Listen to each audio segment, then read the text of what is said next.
Hey folks, welcome to week number 6. Alright, so two turn-in dates, Monday, Thursday.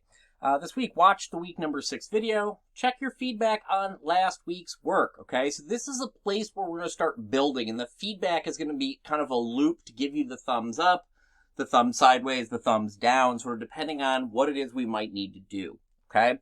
So please pay attention to that. I might ask you to redo something. I want you to redo that before we go on to the next activity. Okay, if we don't do that, you're going to end up doing work for your paper that's not going to lead you where you want to go. All right, so check your feedback on last week's work. In this case, that's going to be those annotations, okay? Complete the study analysis instruction and the study analysis activity. I'll show you guys that in a second. Look at the proposal template and sample proposal, and then I want you to write and submit your Essay 2 proposal. Look over the sample Essay 2 and then complete the sample Essay 2 exercise. All right, let's go ahead and get into this. So as always, there's your week 6 video. Here is the scholarly article analysis. Okay, what you're going to find in here, 3 web pages: study design, authorial background, and conflict and journal background. One of the ways we are going to try to understand whether or not these scholarly articles are accurate, and really, probably more importantly, what the scholarly articles actually tell us, sort of what the takeaway is by understanding the study design, what we know about the author, the author's possible conflicts of interest, the journal background, anything else that sort of might play into this. Now, let me note first and foremost, some of this you may find, and it might not be useful for your paper, right? Like, author, yes, is an expert in the field, seems to have published lots in this specific field, nothing out of the ordinary there. That doesn't mean you need to talk about it in your paper, unless the other author of the other article maybe is completely suspect, and then we can start talking about whether or not we should question this based upon that. What you want to do, hit each of these web pages. I'll just give you the example of the first one, study design here. Let me move this over for you. So what we've got here, just sort of like, how do we think about study design? So there's a link here to the George Washington University. They kind of walk through all of these different kinds of studies, okay, from case reports through meta-analyses. Some of them are less useful for us, like if we're looking at a practice guideline, not going to work for this essay. Okay, but the rest of them should, and they sort of talk through the strengths and weaknesses of each kind of study. So one of the things we're going to ask is, well, what kind of study is each of these articles doing? Okay, so there's a link to that there, linked to some explanations about what population is and how we identify a population. There's a sample grid here too. I'll show you guys that in a second. I give you a link to it here, but I'll show that to you in a second. Authorial background and conflict, and journal background, again, has sort of just a series of steps for you to go through and take a look at. What are we going to do with all that information? Okay, this is a template as we've used in the past. It'll put a link in your Google Drive, copy in your Google Drive. I want to take a look at the sample so we can sort of talk about what it shows us. Now, what you'll see is that it's a grid. It's going to look at currency, authority, study, population, design, bias, and what we learned from the source. Does this look familiar? It's the one we used 2 weeks ago to start our research discussion, okay? That research discussion, of course, was about these 2 articles. I filled this in. Obviously enough, this is sort of kind of what I was looking for when I set you guys to do this, okay? But after you've gone through the work about study design, about the authority, about how to check out the authority and whatnot of these scholars, those 3 web pages we've got for this week, it should be a little bit easier for you to think about how to fill this in. Now, I don't want you to fill this in with Peters and Fowler. What I want is for you to do it with your articles for your second essay that hopefully got approved last week. Let's go ahead and take a look back at the overall week.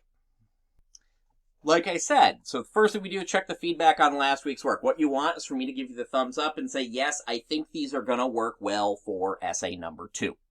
Okay? If I don't say that, you want to stop and fix that before you start this. Okay, this is also a situation where if you're a little bit late on this because you're going back and doing redoing last week's work, not a problem. I'm not worried about the lateness there. Okay.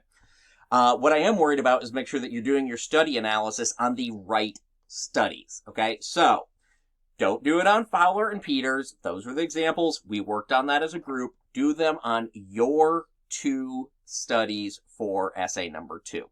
Okay, make sure that those have been cleared by me last week.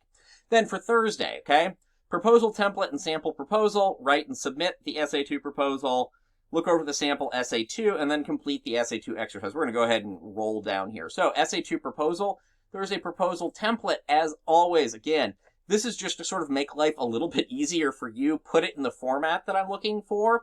What you'll see, let me see, make sure I get to the right one here.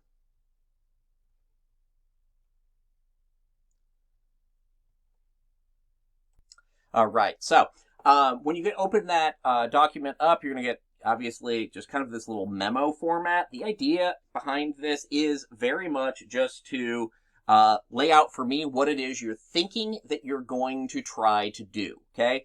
So, to me, from you, you're going to fill your name in. What I want you to do here is identify the research questions the studies are trying to answer.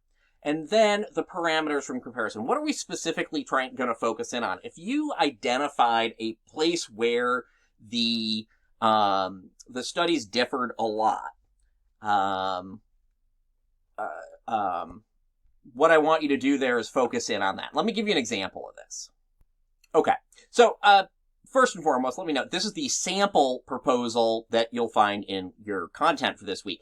I made a couple tweaks to the wording in this. Substantially, it's the same, but I did make a little bit of a change to the wording to make it clear to you what I'm going for. So both of these authors are trying to investigate whether or not diet soda helps people lose weight. The why it matters is something we'll come to with essay 3. I'm not worried about this right now. So I just went ahead and took that off your current proposal. But if we look at the parameters for comparison here, we're looking at 2 scholarly articles, Peters et al. And Fowler et al. Peters concludes that diet soda has a positive impact on weight loss. Peters created 2 groups, one who drank diet soda, one who didn't, and found that those who drank diet soda lost more inches around their waist than those who didn't.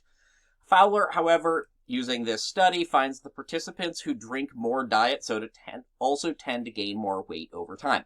What am I doing here? I'm kind of laying out what their findings were and how they did the study. So I'm kind of zeroing in here.